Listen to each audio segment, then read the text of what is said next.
What is up? It's your girl back at it. The Basebox podcast. I have a really exciting interview this time, but we'll get to that later. Hope you guys are all well. Follow us on the Basebox podcast on Facebook, CG Agency, on all the socials. Yeah. Lots has gone on. A lot has gone on in the past month. Shows are coming back. My sister came out and played a show at the club on a Friday. Then the next morning she played brunch, turned up. Arizona's crazy. I know a lot of you are not in Arizona, but Arizona is just getting it. Your girl's fully vaxxed. Hey!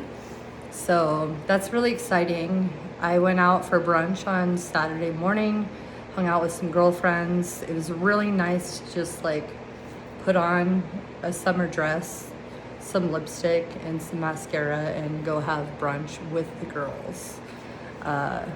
Normalcy hopefully is coming back. Amazing. I've been out dancing to the club. I hope you guys can also go dance too soon. My first topic is the requirement of a vaccination. So my work put out an email today and they were like, if you want to come back to work at the call center, you have to be vaccinated. So that's very interesting. I'll be interested to know how people feel about that. Also, Dirty Bird Campin' said you have to either get a COVID test or a vaccination before you're allowed entry, which, I don't know, just me, smart. Some girl the other day when I posted that I got vaccinated, she's like, but this is a trial vaccination. What happens in a few years? And I was like, I don't know. Guess we'll find out. So yeah, the other day, so there's this venue in Phoenix or Tempe. It's called Shady Park. Everyone knows about it. They haven't had a show yet, and there's all these other clubs opening up, but Shady Park is the spot for your Phoenix electronic music festivities. So John Summit was announced the other day, who's like kind of, I don't know, maybe kind of a new TJ. He is like Gorgon City, Duke Dumont, Deep House. I set my alarm to go buy tickets for him the other morning at 10 a.m. I got an error on my C tickets and I didn't fucking get tickets and it sold out in 2 minutes. 2 minutes. Can you believe that? Fortunately, somebody sold me tickets for a little bit over cost, but yeah, it's insane. I'm a little interested in seeing like how things are gonna be, how costs are gonna be. I've been to the club a few times and nobody wears masks, but also I live in Arizona, so like either everyone's had COVID and they have antibodies or they've gotten vaccinated, so I don't know. I do like seeing how people are still streaming. Before COVID happened, I was always like, I love not necessarily streams, but like mixes. Nobody would ever put out a mix. It was like, oh, this person put out a track, or oh, this person recorded their mix at a show. But now there's so many mixes. Like I was thinking it is kind of like the Renaissance period. I don't know. I've just seen people say that online.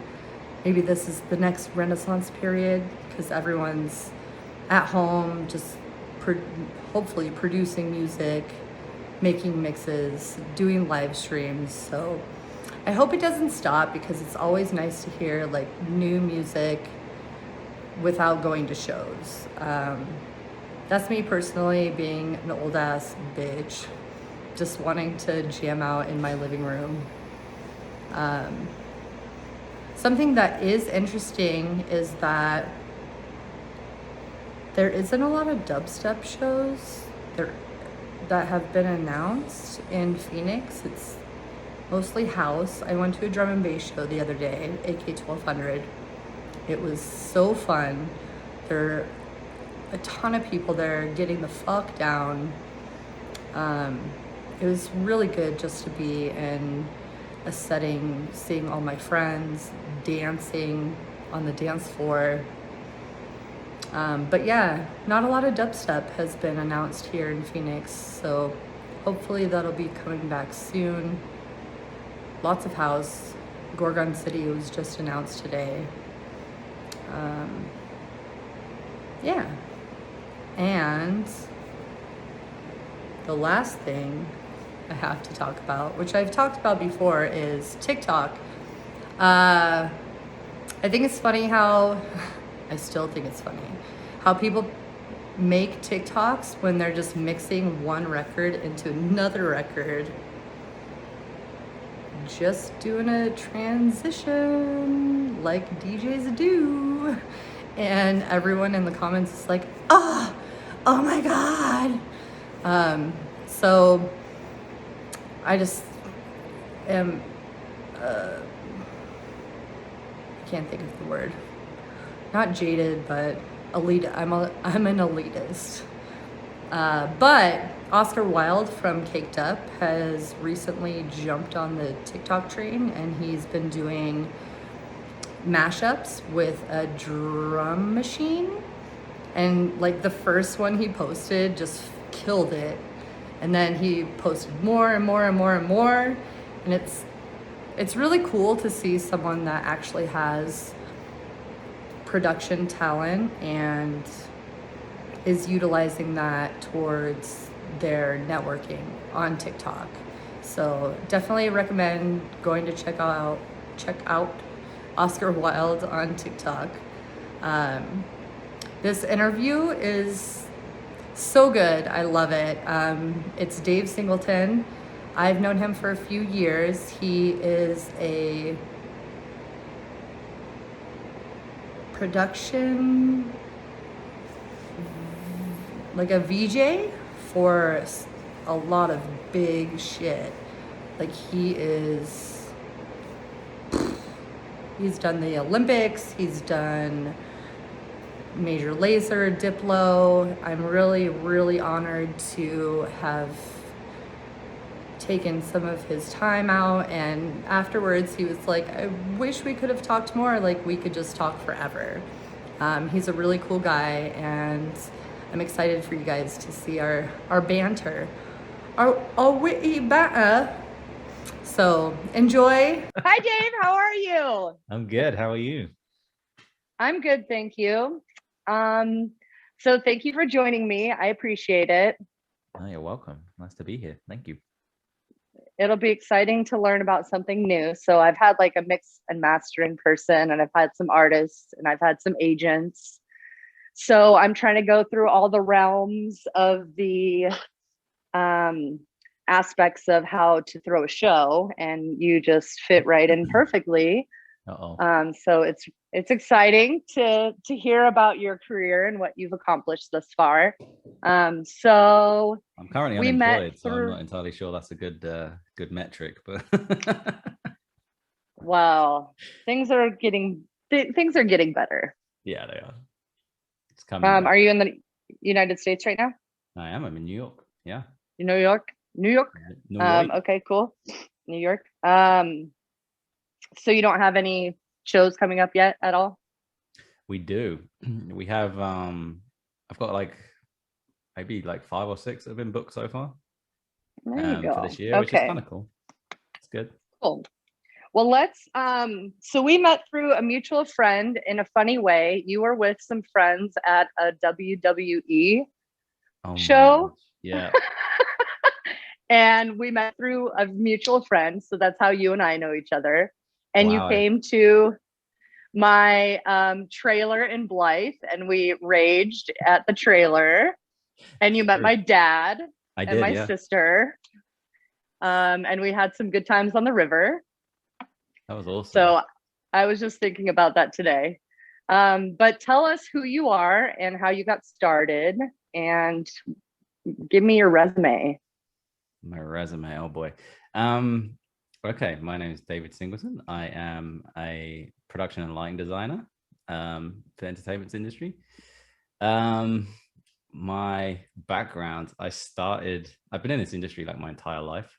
So I started in the UK like when I was 12 or something, doing like theater shows and all that kind of stuff, and then slowly transitioned into like the live world. That's where I wanted to be. I knew I wanted to do like concerts and gigs and all that good stuff. And then yeah, just like I also sort of like was a wedding DJ for a while. That kind of gave me a little weird insight into music. And then yeah, just transitioned into sort of like live events. I did work for like various companies. So I've worked for rental vendors, so like the lighting companies, the audio companies. I've also worked for full production companies doing design, done all sorts of things. Work-wise, I used to own a company in Ibiza, which was an interesting experience. It's definitely a fun environment to be in. And then yeah, just bounced really. Like I started started working for a company and ended up getting involved in the Olympics in London in 2012. That was a pretty good moment. And then transitioned into the sort of festivals and live events really. And that was kind of by accident. I came out, like I knew a load of people from Ibiza, and I was like, had friends in the industry and stuff. And then I just turned around and I was like, it was for an EDM artist, which will remain nameless for a minute, but I just turned around to him and sort of said, I can do your shows better. And it kind of helped. So that's how I got a foot in the door. It was, yeah, it's been interesting. So that's cool. Let's see. So who are you working for right now? So right now there's like 5 or 6 different artists that I am involved in. It's quite strange because like at the moment everybody's so quiet, but basically like my main artist right now is San Holo, who's the Dutch artist. I won't call him a DJ because he won't be happy with that. He's very much transitioning into the live world, which is cool. He threw a bitchin' show in Phoenix that I saw you at, almost like a year ago, and that was like my last. Yeah, that was my last festival before COVID. So I appreciate that for you doing that for me. Yeah, that was good fun. Yeah, so he's like my main guy, and then I also do a lot of work for Diplo, Major Lazer, and some other sort of like less well-known artists. There's a guy called Younger who is the most fantastic live performer, and I just every time I do one of his shows I just like, oh, this is so great. He has like a 360-degree setup around him of like percussion and keyboards and samplers and everything, and it's just like it's just a real feel-good show. It's really good fun. Cool. I'll check some shit out. Yeah, and then I do some stuff for Cray, who's like an EDM DJ. Trying to think who I've missed out. Not sure right now. There was going to be many opportunities in 2020 as well, which sadly didn't happen. But yeah, we'll see where they go. Do you have anybody in the past that you've worked for that you would maybe put on your resume? yeah, so like one of my foots in the door for like the whole EDM world was with Flux Pavilion, and I went around the world with Flux Pavilion. That was definitely an experience. He was top of his game at that time, headlining festivals, so it was really, really good fun. But it was also kind of like getting thrown in at the deep end, because I didn't grow with him as an artist. I came in right when he was at the top of his game, so that was Right. fun. Yeah, I've done all sorts of different things, different genres. I was out on tour. I did a couple of tours with Bastille, who were like the British indie band. Yeah, had some fun with them. And yeah, there's been a lot of different artists. Like for me, I tend to get involved in like little projects or little tours. I don't normally sort of stay with them for long periods of time unless they're like me, I guess. I don't know. Yeah. Well, that's cool, because then you get to like dip your toes in different genres and like different types of, you can be more eclectic instead of just like doing the same shit. It's all, all the time. You can actually like spread your wings and learn and grow, like you were talking about. So you just reminded me also of a time that we hung out in Vegas. Oh yeah. So yeah. So tell us about production. Like, what do you do? Like, how do you prepare for a show? What do you do at the show? What involves after the show? Okay, that's some loaded questions. So primarily I do production design and lighting design, which is anything that you see flash on the show. That's my gig. And then normally I get involved heavily in like visuals, all the visual aspects of any show, any gag, stunt, anything like that they want to do. If someone comes along and they say, hey, let's set the stage on fire, I'm normally involved in that too. Happens a lot. Yeah, so do a lot of that. And basically my role kind of starts right at the beginning of an artist's campaign. Like, so normally artists release EPs, albums, they have a whole like lineup of music that they want to release. So I'll start with them right from the beginning of that, and we build out the show. We build out what it will look like, what kind of moments they want to have in the show. It's hilarious with EDM because, well, it's for me anyway, because a lot of the time you never really know what's coming, especially when you work with a DJ. Unless they like pre-plan their show, you have no idea what's coming. So those shows are more interesting. You have to be on your toes.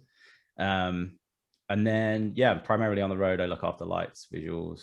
So like for like San Holo right now, I do lighting and visuals, and I also take care of all of his camera stuff, and then any special effects like pyrotechnics, fireworks, all the good stuff. CO2. We like cryo.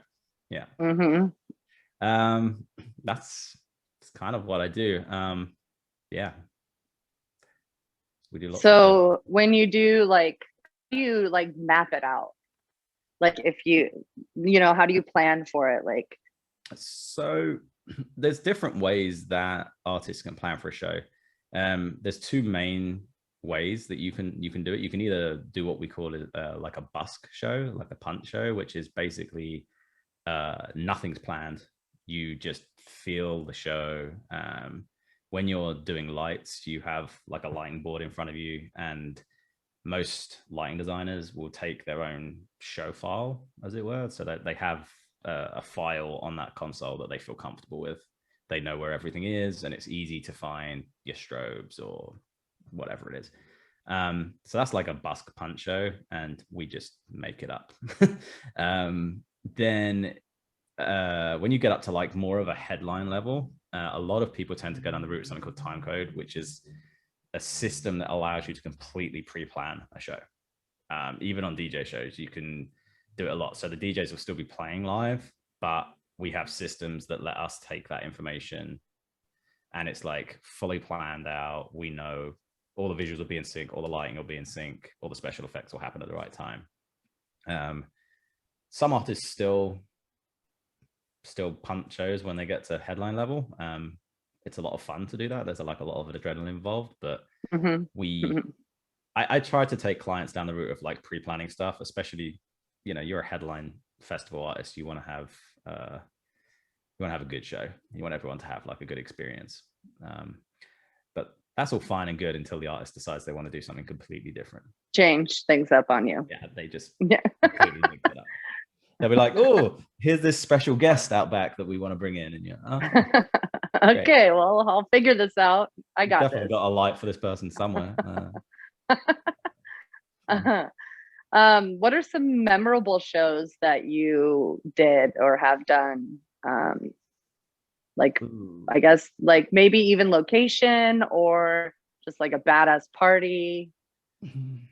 There's so many different types. So I think in like the EDM world, the second you get onto one of those big EDC main stage, ultra main stage, those festivals are just something else. Like, and even like you could have done 100 of them and you still stand there running a show like that, running lights for a show, and you're like, wow, like I'm here. You're giving me goosebumps. Yeah, it's like you got like a 400-foot wide stage and you're like, oh wow, this is insane. There's 100,000 people here. This is cool. So they're really good fun. I really enjoy those shows. Even I've done a lot of them, and I get goosebumps every time I do one of those shows. I'm just like, wow, here we go. Other memorable ones, I kind of like to tick off the ones in all the different parts of the world now where it's a lot of fun. It's a big, well-known festival. Like I've got like a little hit list of stuff that I really want to get on. And right before COVID hit, we were supposed to go and do like a whole South America, Argentina, like Brazil, all of that, and just do all the Lollapaloozas down there and everything. And I'm bummed that they didn't happen, but that was they're like really cool shows. And then in other parts, I've done all sorts of stuff. I've done some like corporate shows with big famous people. I've done some stuff with that I just never imagined I would do. Like I did one show, and it made me laugh with the boat getting stuck in the Suez Canal the other day, because we did the opening ceremony of the new part of the Suez Canal. So when I saw this, like when I saw the boat get stuck, I was like, oh, I've been there. I was right there. Yeah, I know what that's like. Yeah, so that was a fun one. Sat in the desert in Egypt for 6 weeks. It was like 120 degrees every day. Holy shit. It was pretty savage. And then, yeah, like I mentioned earlier, the London 2012 Olympics, that was like a big one. That was a big fun one to be involved in, because there's thousands of people involved in like making one of those shows happen. But when you have like a worldwide audience of billions of people watching, and you've got like your own little part in the show, you've just got to get right. That's fun. Really cool. Yeah. Really cool. So what's on your bucket list? What are you hoping for the future? I just want to get out of my house right now. Come to Arizona. We're fucking all the way open. Everyone's partying, going to the club. I was at the club on Friday. I went to the club last night. Nobody's wearing their masks. I wore my mask. I'm actually getting my vaccine tomorrow, but I've gone through all of COVID without getting COVID. So go me. Yep. But yeah, we're partying out here. So nice. Yeah. Anyway, go. It's coming everywhere. I mean, I think I'm just gonna feel like I've ticked like a massive thing off my list when I just get on another festival, and I'm there again, and you're in that moment, and you're like, wow, this is awesome. Bucket lists though, I don't know. Like I really want to go. There's like a specific run of festivals that I want to do in Australia and New Zealand. That's like real bucket list. And I've been to like Japan and places like that, but anything to do with Japan is just awesome. I love that place. I really want to go back there. That's like, I think that will be part of my bucket list forever, and it's just going to keep going back to the top. Cool. Yeah. Other than that, I don't know. I'll take a guitar at this point. I don't mind. I'll take a fucking. We have these shitty parties. They're not shitty. Sorry, I shouldn't say that. They're not shitty. They're good. They're good parties, but they're like at this like dirt grass lot in like south of the, I don't know, it's far to get to. Now actually I just bought a house. So Oh, wow, here's my awesome. house. Congratulations. Thank you. I bought my dad's house. Now I live in Chandler, so I don't live downtown anymore. Nice. I just wanted a yard for all of my zoo of animals. But now I'm actually closer to this venue, but this is where they throw these big parties, and they're usually like one night and then the next night, and they're just like maybe for 8 hours, but there's only like a handful of artists that come. So my next question was going to be, what do you have coming up? So if maybe somebody was watching this interview, they'll be at that show and be like, oh yeah, I saw this dude that's doing production here. Oh yeah. On the interview. So what are we booked on that's been announced? Life is Beautiful Festival in Vegas. That's a favorite of mine. I love that festival. Yeah, we're going to be there. And what other ones? I'm trying to think. I can't tell you all the ones that aren't announced. What other ones do we have? I saw one that I commented on the other day. I think you liked it. Oh, there's one or I North Coast Festival in it. Chicago. Yeah. Yeah, that's yep, that was it. Yeah. Yeah, it does. It's probably one of the best lineups that I've seen come out since like festivals started arriving again, being born. Oh, it's exciting. Like a reboot. It is exciting. So you used to live in the UK. Yeah. And now you decided you were going to move to New York. What made you move to New York? Oh, a lot of things. I mean, primarily, like, I would say a good like 85% of my work is in America as well. So it's like, it's one of those things where it's, I guess I kind of like always knew that I spent more time in America than anywhere else anyway. So it made sense. There's a lot that happens here. I think there's a lot of shows that happen here, and it's like America's like a big creative hub also. Yeah. Like every time you look at like one of the big tours that goes out, you're like, all right, where's the creative team based? Oh, LA or New York. Okay. Right.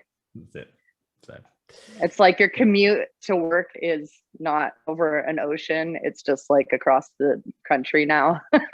Yeah, well, that's the craziest part. It's like being in New York, it's like 6 hours to London, 6 hours to LA, kind of, you know, it's a commute. After a while, you kind of just become immune to flights. It's like a lot of people are like, I got to get in my car and go to work. I'm like, I got to get in a car or in a plane for 8 hours and go to work. A car and then a plane and then another car and then a golf cart. That's something I'm really excited about. Golf carts again. Get me back on a golf cart. There's nothing better hilarious. Than like the EDC. The wind in your face. Yeah.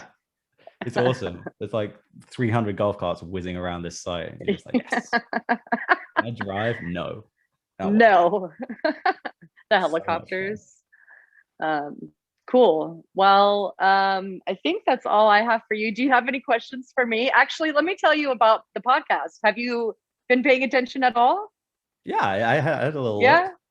So I'm working for Cyber Groove, and during COVID, my girlfriend, who's also my boss, she's our dubstep agent, and she's like, I want to start a podcast. I'm like, I really just have this desire to connect and network with people, and I think that my personality is like really suitable for this type of, I don't know, position, and I'm down to like start a podcast. She's like, all right, let's do this. And I'm like, I already know a lot of people in the industry, and so I'm just like doing my thing. And then I have a lot of drum and bass artists too, so that's cool. We're actually, all of our Cyber Groove girls are coming into town this weekend and coming over to party at my house. So there'll be some shenanigan posts probably, or no posts on Facebook this weekend, depending on how I'm feeling. There'll definitely be posts. Come on. Yeah, that's probably. Awesome. Oh, there will be. So yeah, we're getting together, and most of us are girls, so it's going to be kind of hectic. But yeah, so I really appreciate you coming on and talking about your shit, and it's good to see your face, and I hope I see it again soon. Definitely. And I've been I was gonna say, where are you gonna go? Like, what's your next festival? Where do you want to go? I'm going to Day Trip in LA. Okay, cool. There's not a lineup for it yet, but I bought my ticket. It was like $50 a year ago or some shit, like 6 months ago. So I'm planning on doing that. And then I want to do like a inclusive resort festival. Yeah. Because I've been on Holy Ship like 4 times and Friendship twice. And I'm like, I need to go to a resort festival and just like go fucking party my ass off on the beach in the sand at night, like to this party, and then go eat and then go sleep and then drink and like just, I don't know. We're getting older. So like bougie festivals are kind of my shit now. Yeah. Like I'm not trying to go camping anymore. But that's my plan. I want to do like, shit. There's like Dirty Bird Camp Inn, which is in Orlando, but I don't really want to do that. I want to go to like Mexico, do some shit like in Cancun or something. Like that's my plan. Nice. I just hope that none of them turn into another fire festival or something. No shit. Actually, speaking of, I mean, that is technically about that bougie career high. Is it a career high? I'm not sure. Thanks for bringing that up. Oh my god, I was just there's a whole little feeling that just went through my body just then when I thought of it. A shiver. Oh, so what a crazy. That was fun. David went to Fire Festival, y'all. It was it was an interesting experience. I remember literally 2 days before that festival having no information, other than we had flights. We had some very, very helpful people on the ground who just wanted to look after us and that. But other than that, we didn't know anything about what was going on. So sounds right up to par with the festival. Yeah, it was fun. But I'm hoping that like all of these festivals are going to come back and they're going to come back strong. That's what I really for sure. Even going to the club, there's still like tons of people there already, like in Phoenix. So people are going to definitely be going out and partying for sure. Like people are hungry for it. It's 100. Like everybody wants to get out there. Everybody wants to have fun. They've been home for too long. Yeah. And, I mean, the only good thing I suppose about like this whole time, I feel like, is I've been able to connect with a ton of people that I wouldn't have connected with as well. Like I've spoken to so many people who I haven't spoken to in a long time, or I haven't been able to catch up with for ages. It's like, it's awesome. I'm on here like this. I would not. Yeah. This would be from a hotel room somewhere random. Otherwise, it would be from Brooklyn. So. Yeah, I've definitely had those too. Like people would reach out to me on like FaceTime. And we would chat for hours, and it was like my best friend from junior high. I hadn't talked to her in like 15 years, and like now we talk more often. So yeah, I definitely feel that too. I was gonna say your buddy Dub's been sitting here. Oh, I haven't seen him so long. I know. He loves you. I don't actually think. I think the last time I saw him was in Blythe, right? Yeah, I think so. Wow. So, yep, we're doing good in our house. Aw, that's awesome. And then I have another little shit over here, but you don't know him, so you don't need to meet him. Anyway, so let's keep in touch. We will, of course. Thank you again for your time, and sorry for the technical difficulties at the beginning. That's fine. But it happens. Yeah. I hope you take care. Yeah, I can't wait to see you on a dance floor. Let's go. Yes, let's fucking go. I'm so ready. Have a good night. You too. Thank you so much. Thank you. Bye. Bye.